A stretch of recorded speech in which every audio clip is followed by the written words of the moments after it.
नमस्कार साथियों, एक बार फिर आप सभी का स्वागत है एजुटेनमेंट शो पर, जहां आज हम एक बार फिर लेकर आए हैं शिक्षा जगत के प्रमुख समाचार। आज तारीख है 6 सितंबर 2020, दिन है रविवार। और आज के जो हमारे मुद्दे हैं जिन पर हम चर्चा करेंगे, जिसमें पहला प्रमुख मुद्दा है 69,000 का मुद्दा, जो ट्विटर पर ट्रेंड कराया गया, कल पूरे दिन ट्रेंड में रहा। रेलवे में जो परीक्षाएँ होनी है वो 15 दिसंबर से प्रारंभ होंगी। बीएड प्रवेश परीक्षा का परिणाम घोषित कर दिया गया है। रोजगार के लिए अभ्यर्थियों ने बजाई ताली और थाली, और नियमित भर्तियों पर किसी प्रकार की रोक नहीं। ऐसी तमाम देश और दुनिया के अपडेट से आपको रूबरू कराएंगे। वीडियो को शुरू करने से पहले आप हमारे चैनल को सब्सक्राइब कर लें और बेल आइकन का बटन दबा दें, जिससे आने वाली वीडियोस का नोटिफिकेशन आपको मिलता रहे। तो आइए हम वीडियो को शुरू करते हैं। ये देखिए, कल जैसे शिक्षक दिवस का मौका था और अभ्यर्थियों ने पहले ही जो है प्लानिंग कर ली थी कि कल के दिन जो है उन्हें सरकार को जो है याद दिलाना है कि 69,000 शिक्षक भर्ती नाम की कोई भर्ती भी जो प्रक्रिया गतिमान है उसको 2 वर्ष जो है हो चुके हैं, अभी तक पूरी नहीं हुई है। तो उसके लिए जो है उन्होंने कमर कस ली थी पहले ही, और उन्होंने कल जो है ट्विटर पर ये मुद्दा जो है ट्रेंड कराया, speak up for 69,000 teachers, speak up for 69,000 teachers. ये मुद्दा जो है उन्होंने ट्विटर पर ट्रेंड कराया और नंबर 3 तक ये पहुंचा है।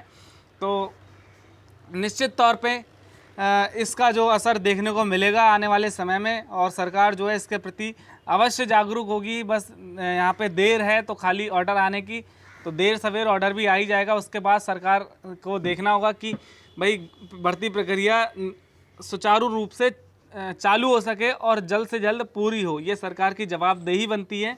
तो ऐसी आशा करते हैं कि भाई शिक्षक दिवस के मौके पर जो अभ्यर्थियों ने ट्रेंड चलाया, वो जो उन्होंने मेहनत की, वो ज़रूर उनकी साकार होगी।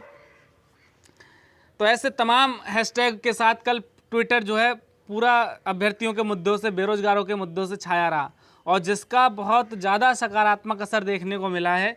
क्या मिला है वो दूसरी खबर में देखिए। रेलवे में खाली पदों पर 15 दिसंबर के बाद परीक्षा। देखिए 1.5 लाख पद, जिसमें एनटीपीसी और ग्रुप डी और मिनिस्ट्रियल पद शामिल हैं। इन पर जो परीक्षा की तिथि 1.5 वर्ष 2 वर्ष से घोषित नहीं हुई थी, कल ट्विटर पर ट्रेंड कराने के बाद जो रेल मंत्री हमारे पीयूष गोयल, उन्होंने जो है ट्वीट करके इसकी जानकारी दी कि रेलवे की जो परीक्षाएं हैं 15 दिसंबर से प्रारंभ होंगी, और जिसके लिए 2,40,00,000 से ज़्यादा आवेदन गए हुए हैं। तो रेलवे 1,40,000 से ज़्यादा रिक्त पदों को भरने के लिए 15 दिसंबर के बाद परीक्षा आयोजित कराएगा। रेल बोर्ड अध्यक्ष विनोद कुमार यादव ने कहा है कि इनके लिए सीबीटी आयोजित किया जाएगा। इन पदों के लिए 2,40,00,000 से ज़्यादा आवेदन आए थे। यादव ने कहा कि रेलवे के जिन पदों के लिए पूर्व में चयन हो चुका है उनको प्रशिक्षण के लिए बुलाया जाएगा। उन्होंने साफ किया किसी भी चयनित उम्मीदवार को नौकरी से वंचित नहीं किया जाएगा। उन्होंने कहा कि रेल बोर्ड में 3 श्रेणियों में 1,40,640 पदों के लिए आवेदन मांगे गए थे, जिसमें 35,208 एनटीपीसी, 1663 आइसोलेटेड एंड मिनिस्ट्रियल और 1,37,069 लेवल 1 की रिक्तियां, जिनमें ट्रैक मेंटेनेंस, पॉइंट्समैन आदि शामिल हैं।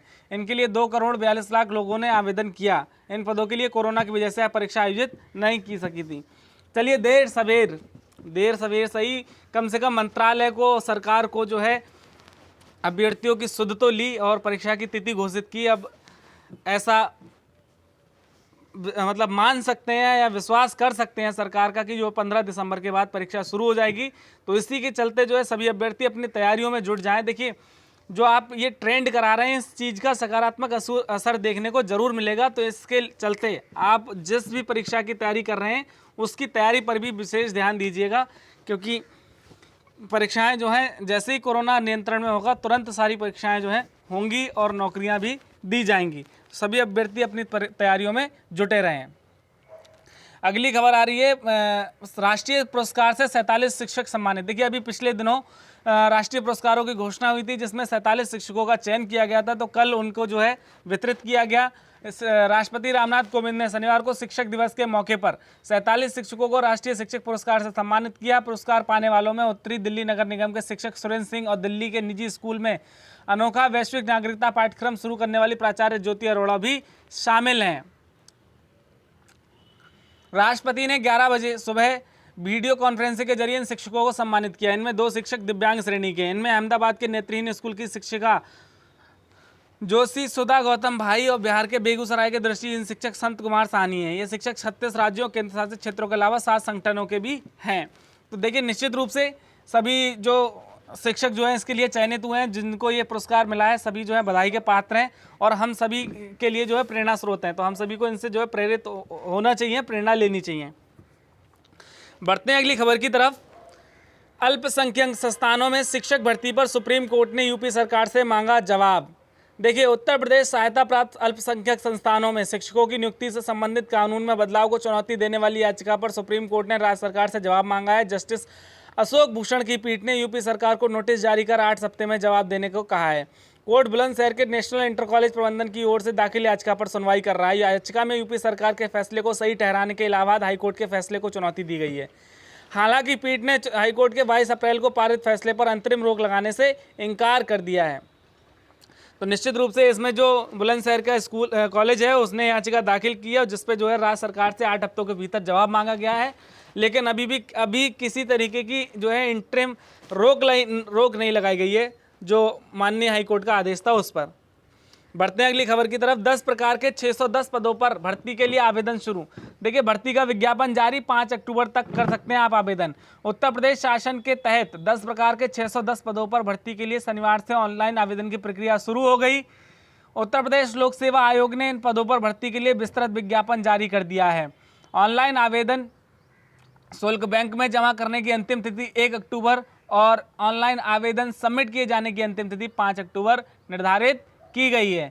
आयोग ने अपने विज्ञापन में स्पष्ट किया कि आवेदन केवल ऑनलाइन स्वीकार किए जाएंगे, अपूर्ण ऑनलाइन आवेदन निरस्त कर दिए जाएंगे और इस संबंध में कोई भी प्रत्यावेदन स्वीकार नहीं किया जाएगा। किसी भी स्तर पर परीक्षण के बाद अगर यह तथ्य प्रकाश में आता है कि अभ्यर्थी द्वारा कोई सूचना गलत भरी गई है तो उसका अभ्यर्थन निरस्त कर दिया जाएगा और उसे डिबार करने की कार्रवाई की जाएगी। तो देखिए, निश्चित रूप से जो लोक सेवा आयोग है, उत्तर प्रदेश लोक सेवा आयोग, उसमें 610 पदों पर जो है भर्तियाँ निकाली गई हैं। तो इसकी अंतिम तिथि जो है 5 अक्टूबर रखी गई है। तो सभी अभ्यर्थी जो है आवेदन करके अपनी तैयारियों में जुट जाएं। बढ़ते हैं अगली खबर की तरफ। देखिए, ITI में 7 सितंबर तक पंजीकरण। राजकीय औद्योगिक प्रशिक्षण संस्थान ITI में प्रवेश के लिए अभ्यर्थी 7 सितंबर तक अपना पंजीकरण करवा सकते हैं। प्रधानाचार्य राजकीय औद्योगिक प्रशिक्षण संस्थान नैनी के VK श्रीवास्तव के अनुसार ITI में प्रवेश प्रक्रिया 23 अगस्त तक होनी थी, लेकिन कोविड-19 के चलते बढ़ाकर 7 सितंबर कर दी गई है। देखिए, निश्चित रूप से जो कोरोना के चलते जितनी भी परीक्षाएं हैं, प्रवेश प्रक्रियाएं हैं, सभी प्रभावित हुई हैं। सत्र भी लेट हुआ है, तो इसके चलते जो प्रक्रियाएं हैं चल रही हैं। और अभी UGC का भी कल परसों आदेश आया था कि जो विश्वविद्यालय हैं अपने यहाँ प्रवेश की प्रक्रियाओं को भी मतलब नियमित रूप से चलाते रहें। तो ऐसे में तमाम जो कोर्स हैं आपके, प्रोफेशनल कोर्स, वोकेशनल कोर्स, सभी में प्रवेश की प्रक्रिया की तिथियां कुछ बढ़ाई गई हैं और अभ्यर्थी इनके लिए जो आवेदन करके अपना प्रवेश ले सकते हैं। देखिए, एक बड़ी खबर आ रही है, भारत को विश्व गुरु बनाएगी नई शिक्षा नीति। बिल्कुल बनाएगी। ये प्रयाग महिला विद्यापीठ में नई शिक्षा नीति पर आयोजित वेबिनार के तीसरे दिन मुख्य वक्ता आर्य कन्या PG कॉलेज की डॉक्टर ज्योति ने कहा कि यह नीति भारत को विश्व गुरु बनाने की ओर अग्रसर करेगी। उन्होंने कहा, हमारी प्राचीन शिक्षा प्रणाली बहुत समृद्ध रही है और नई शिक्षा नीति इसी को ध्यान में रखकर तैयार की गई है। देखिए, बिल्कुल निश्चित रूप से जो भारत की शिक्षा प्रणाली की बात करें तो भारत को जो विश्व गुरु का दर्जा प्राप्त था और भारत में नालंदा, तक्षशिला जैसे विश्वविद्यालय प्राचीन काल में हुआ करते थे, जहाँ विदेशों से लोग पढ़ने आया करते थे। तो उसी राह पर भारत अग्रसर है दोबारा, क्योंकि नई शिक्षा नीति में उसी पौराणिकता पे बल दिया गया है।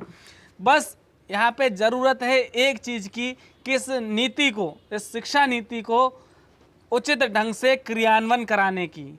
ठीक है, तो अगर ये इसका क्रियान्वयन उचित ढंग से हो गया तो निश्चित रूप से भारत एक बार फिर से विश्व पटल पर जो जगत गुरु, विश्व गुरु का तमगा है वो हासिल करेगा। अगली खबर देखिए, पॉलिटेक्निक प्रवेश परीक्षा का एडमिट कार्ड जारी। संयुक्त प्रवेश परीक्षा परिषद की ओर से आयोजित होने वाली पॉलिटेक्निक प्रवेश परीक्षा के लिए प्रवेश पत्र जारी कर दिए गए हैं। परीक्षा का आयोजन 12 और 15 सितंबर को होना है।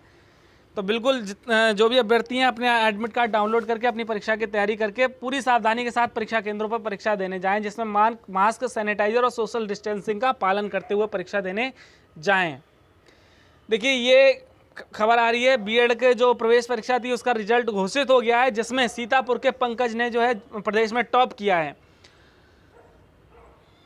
लखनऊ विश्वविद्यालय द्वारा 9 अगस्त को आयोजित की गई बीएड संयुक्त प्रवेश परीक्षा का रिजल्ट जारी कर दिया गया। सीतापुर के पंकज कुमार 400 में से 299.333 अंक हासिल कर अव्वल रहे। सीतामढ़ी बिहार के अजय कुमार 295 अंक दूसरे स्थान पर। आजमगढ़ के अमर सिंह 294.666 अंक तीसरे स्थान पर रहे। बालिकाओं में झांसी की मनीषा मिश्रा ने पहला स्थान हासिल किया है, उनकी ओवरऑल चौथी रैंक है। तो सभी जो चयनित अभ्यर्थी हैं सभी को बधाइयाँ, और जो टॉप 10 की श्रेणी में उन सभी को बधाइयाँ। और निश्चित रूप से जो है ये जो इसका रिजल्ट घोषित हुआ है बहुत जल्दी हुआ है। कोरोना के इस दौर में इतनी जल्दी आशा नहीं की गई थी। अब जो इसका काउंसलिंग का विस्तृत कार्यक्रम आपको देखने को मिलेगा, तो सभी अभ्यर्थी जो हैं काउंसलिंग में प्रतिभाग करें, लेकिन पूरी जो है सावधानी अवश्य बरतें। देखिए कोरोना का दौर है, तो सावधानी हटी दुर्घटना घटी, तो इस चीज़ को दिमाग में रखते हुए पूरी सावधानी के साथ काउंसलिंग में प्रतिभाग करें। और ऐसी आशा करते हैं कि जो सत्र है जो लेट हो चुका है उसको जल्द से जल्द प्रारंभ करके क्या कर लिया जाएगा, नियमित कर लिया जाएगा। जो गैप हो गया है वो पूरा कर लिया जाएगा। अगली खबर आ रही है, देखिए यूपी बोर्ड से आरटीआई के जवाब में यूपी बोर्ड मौन। यूपी बोर्ड की हाई स्कूल व इंटरमीडिएट परीक्षा 2020 के अंकपत्र भी वितरित हो चुके हैं। बोर्ड परीक्षा से जुड़े मामलों की सूचना परीक्षार्थियों को नहीं दे रहा है। इंटर की छात्रा भौतिक विज्ञान विषय में 0 अंक मिला है, जबकि 4 अन्य विषयों में वह अच्छे अंकों से उत्तीर्ण है। सूचना का अधिकार अधिनियम 2005 के तहत उसने 0 अंक मिलने की जानकारी मांगी। 2 माह बाद भी उसे जवाब नहीं दिया गया। तो निश्चित रूप से इसमें जो तमाम शिक्षक हैं या वरिष्ठ शिक्षक हैं, परीक्षा केंद्र के संचालक हैं, या जो भी आला अधिकारी हैं, उनकी सबकी शिथिलता सामने आती है। अगर कोई अभ्यर्थी, अगर किसी का भविष्य बर्बाद होता है किसी की लापरवाही के चलते, तो निश्चित रूप से ये बहुत गलत है, बेहद गंभीर मामला है। तो इस पर जो है जल्द से जल्द कार्रवाई होनी चाहिए।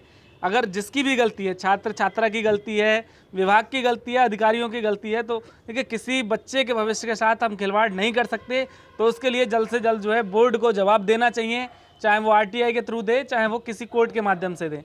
तो इसके लिए जो है उस छात्र को भी जो है अपना पूरा प्रयास करना चाहिए कि जैसे भी हो कोर्ट से। देखिए कोई बच्चा 4 विषयों में अच्छे अंकों से उत्तीर्ण और एक विषय में उसे 0 अंक मिलता है, तो निश्चित रूप से इसमें जो है कहीं ना कहीं खामी नज़र आती है, और निश्चित रूप से इसकी जांच होनी चाहिए।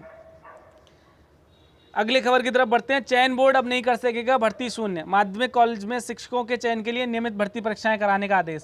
देखिए प्रदेश में बेरोजगारों के लिए बड़ी खुशखबरी है। माध्यमिक शिक्षा सेवा चयन बोर्ड उत्तर प्रदेश अब भर्ती शून्य नहीं कर सकेगा, बल्कि उसे प्रधानाचार्य, प्रवक्ता, प्रशिक्षित स्नातक शिक्षकों का नियमित चयन करना ही होगा। शीर्ष कोर्ट के आदेश से एडेड माध्यमिक स्कूलों में तदर्थ शिक्षकों की नियुक्ति की नौबत नहीं आएगी और पठन पाठन भी प्रभावित नहीं होगा। इस आदेश से चयन बोर्ड को जल्द भर्ती निकालनी होगी। ज्ञात हो कि एक शिक्षक भर्ती इसी माह घोषित करने की तैयारी है। निश्चित रूप से देखिए अभी सुप्रीम कोर्ट का आदेश आया कि तदर्थ शिक्षकों को नियमित किया जाए या उनको हटाया जाए, तो इसी क्रम में आपको एक भर्ती जो है इसी माह देखने को मिल सकती है, इस माह नहीं तो अगले माह। और इसमें कहा गया है कि जो तदर्थ शिक्षक हैं उनको इसमें वेटेज या मौका दिया जाएगा। ठीक है, तो आपको भर्ती देखने को मिल सकती है। तो जो भी अभ्यर्थी तैयारी में जुटे हुए हैं या जो तदर्थ शिक्षक भी हैं वो अपनी तैयारी में जुट जाएं और पूरी शिद्दत के साथ परीक्षा देने जाएं। अब इससे देखिए 2 फायदे होंगे। देखिए हर साल जो टीचर रिटायर्ड होते हैं या सेवानिवृत्त होते हैं, तो उनके स्थान जो खाली होंगे, तो हर वर्ष चाहे कितने भी पदों पर भर्ती आए, लेकिन भर्ती अवश्य आएगी। और भर्ती जो है पूरी एक नियुक्ति प्रक्रिया के तहत होगी, ना कि मैनेजमेंट कोटे के तहत। तो निश्चित रूप से ये उन सभी अभ्यर्थियों के लिए एक बहुत बड़ी राहत भरी खबर है जो बहुत समय से बेरोजगार हैं, ऐसी भर्ती परीक्षाओं की तैयारी कर रहे हैं और इंतजार में है कि कब भर्ती आए। कल देखिए खबर आई थी कि जो है सरकार ने कहा कि नई भर्तियां नहीं निकलेंगी, तो उसी का असर देखते हुए कल ट्विटर पे ट्रेंड कराया गया। तो उसका जो है सरकार ने अपनी सफाई दी कि सरकारी एजेंसियां भर्ती जारी रखेंगी, नियमित भर्तियों पर कोई रोक नहीं। तो केंद्र सरकार ने शनिवार को स्पष्ट किया कि नियमित भर्ती के तहत रिक्त पदों को भरने पर कोई प्रतिबंध नहीं लगाया गया है। सरकार की यह सफाई नौकरियों के सृजन पर रोक लगाने की खबर के बाद आई है। पूर्व कांग्रेस अध्यक्ष राहुल गांधी ने इस खबर को ट्वीट करते हुए सरकार पर हमला बोला। उन्होंने ट्वीट में सरकार पर स्थायी नौकरियां खत्म करने की साजिश रचने का आरोप लगाया। इसके बाद यह ट्विटर ट्रेंड करने लगा। इसके बाद सरकार को सफाई देने के लिए सामने पड़ा। वित्त मंत्रालय ने शनिवार को ट्वीट कर स्पष्टीकरण दिया। मंत्रालय ने कहा रिक्त पदों को भर्तियों को लेकर कोई रोक नहीं लगाई गई है। निश्चित रूप से देखिए एकदम से देखिए कोरोना का संकट जरूर है, वित्तीय संकट भी जरूर है सरकार के सामने, लेकिन एकदम से ऐसे पदों को समाप्त नहीं किया जा सकता। तो इसी को लेकर सरकार ने अपनी सफाई दी है कि इस प्रकार की किसी भर्ती पर रोक नहीं लगाई गई है। जो नियमित भर्तियां हैं वो नियमित रूप से चलती रहेंगी, जो सरकारी संस्थाएं भर्तियां करती हैं वो चलती रहेंगी। बाकी कुछ पदों में कटौती की जा सकती है क्योंकि वित्त मंत्रालय पर बहुत ज़्यादा असर पड़ा है इस कोरोना का। और ये देखिए बहुत बड़ी खबर आ रही है, रोजगार के लिए ताली थाली बजाकर सरकार तक पहुंचाई आवाज़। कल शिक्षक दिवस के मौके पर जहां अभ्यर्थियों ने ट्विटर पर अपने मुद्दों को ट्रेंड कराया, वहीं शाम को 5 बजे 5 मिनट पर 5 मिनट तक, शाम को 5 बजे 5 बजकर 5 मिनट से 5 मिनट तक जो अभ्यर्थियों ने अपनी बात को ताली और थाली के माध्यम से सरकार तक पहुंचाने का भरसक प्रयास किया, उसी क्रम में तेजी से खत्म हो रही सरकारी नौकरियों और उसी अनुपात में बढ़ रही बेरोजगारी से त्रस्त युवाओं ने शनिवार शाम 5 बजे 5 मिनट तक ताली और थाली बजाकर अपना विरोध दर्ज कराया। इलाहाबाद विश्वविद्यालय हॉस्टल और डेलीगेसियों में शाम 5 मिनट तक थाली पीटे का शोर गूंजता रहा। शहर के अलग अलग इलाकों में हजारों छात्र रोजगार के लिए इस अभियान में शामिल हुए। देखिए बिल्कुल निश्चित रूप से तमाम ऐसे शहर और तमाम ऐसी विश्वविद्यालय और हॉस्टल जहाँ पर छात्र छात्राओं का हुजूम रहता है, उन्होंने इसमें बढ़ चढ़कर प्रतिभाग किया, या फिर जो अभ्यर्थी पीड़ित हैं, जैसे 69,000 शिक्षक भर्ती, तमाम ऐसी भर्तियों के पीड़ित अभ्यर्थी जो बरसों से इंतजार कर रहे हैं भर्ती परीक्षाओं का, तो वो भी इस अभियान का हिस्सा बने, उन्होंने भी बढ़ चढ़कर भाग लिया और सरकार तक अपनी आवाज़ पहुँचाने के लिए ताली और जो थाली का अभियान है उसमें बढ़ चढ़कर प्रतिभाग किया। तो निश्चित रूप से इस ताली और थाली की जो धमक है सरकार के कानों तक अवश्य पहुँचेगी और कोई ना कोई हल जरूर निकलेगा उन बेरोजगारों की समस्याओं का। उनकी जो कह सकते हैं मुख्य समस्या है बेरोजगारी, उसको दूर करने के लिए सरकार कुछ ना कुछ ठोस कदम जरूर उठाएगी, ऐसा हमें आशा नहीं पूर्ण विश्वास है। अगली खबर ख़त्म होती है यहाँ पर। तो अगर आपको वीडियो हमारी अच्छी लगे तो इसे लाइक करें, ज़्यादा से ज़्यादा शेयर करें, हमारे चैनल को सब्सक्राइब करें। तो thank you for watching our video, thank you very much.